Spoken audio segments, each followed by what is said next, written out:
So, to present our next recipient, can you please welcome Scott Taunton?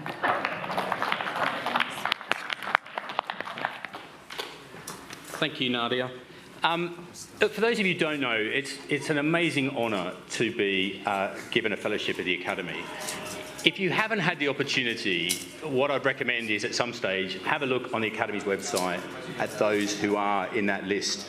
It's a who's who of our industry, and there's a really broad cross-section of people from all of the roles that we see within the industry. I mean, there's obviously presenters and programmers, but there's engineers, executives, there's people working in the public affairs teams and event roles.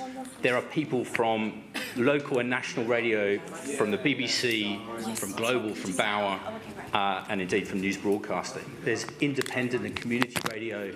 There's independent producers who are reflected. And of course, there's music and speech radio.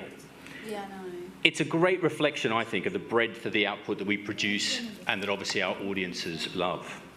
Well, today we get to add to that wide list of talent by recognising the first Academy Fellow to be inducted directly from the ranks of talkSPORT.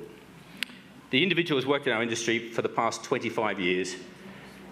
Many of you will be aware of what's involved in programming radio stations at any level. Dealing with talent always brings its own challenges.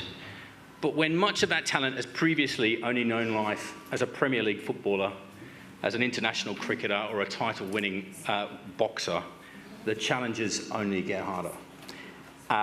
If you can imagine being responsible for Alan Brazil not just getting into the studio at 6 a.m. each morning, but ensuring that he's actually lucid. This individual keeps trying to get away too. They've not just been at talkSPORT's programme director once. In fact, they've been in the role 3 times. Some of our best talent has been brought in through their direct involvement. Presenters like Ali McCoist, John Pina, Colin Murray, Johnny Vaughan, Asma Mia, Eamon Holmes, Simon Jordan, and Jeff Stelling, but to name a few. And sports rights too. World Cups, Premier League football, boxing, cricket, and most recently, talkSPORT became commercial radio's first official Olympic broadcaster, with a lineup featuring Dame Kelly Holmes, Tessa Sanderson, and Sir Steve Redgrave. This individual was also responsible for relaunching Virgin Radio in the UK, Talk Radio back in 2016, along with the launch of talkSPORT 2. That's okay. And they were a key member of the team bringing Times Radio to life. It's no exaggeration to say that talkSPORT would not be what it is today without their professionalism, their expertise, vision, and leadership. Or, do you know what if I They've fostered so many careers, provided leadership to dozens of teams, and been fundamental to creating the multi-platform brand that talkSPORT has become. Now, he's a Spurs fan, so he clearly isn't accustomed to winning much. But ladies and gentlemen, would you please join me in celebrating Liam Fisher, Radio Academy Fellow.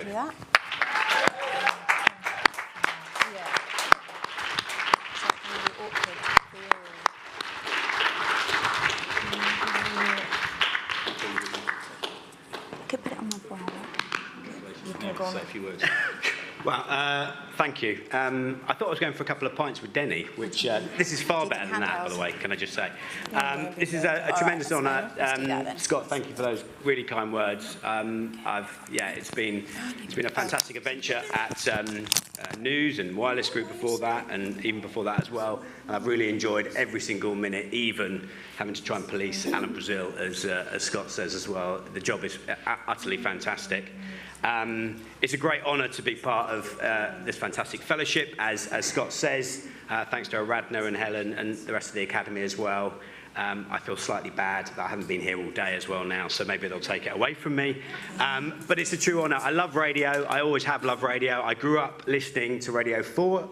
My mum made me listen to The Archers and the Today programme and all of these amazing output, and I obviously had to pivot as far away as I could, but staying in speech, so going to sport. But grew up listening to Brian Redhead and Sue McGregor and all these fantastic names. And that gave me the craft of radio, which I still love to this day. It's a fantastic medium. It's the best medium, I think. Radio, audio, the whole thing combined. And thank you so much. Much appreciated. Thank you.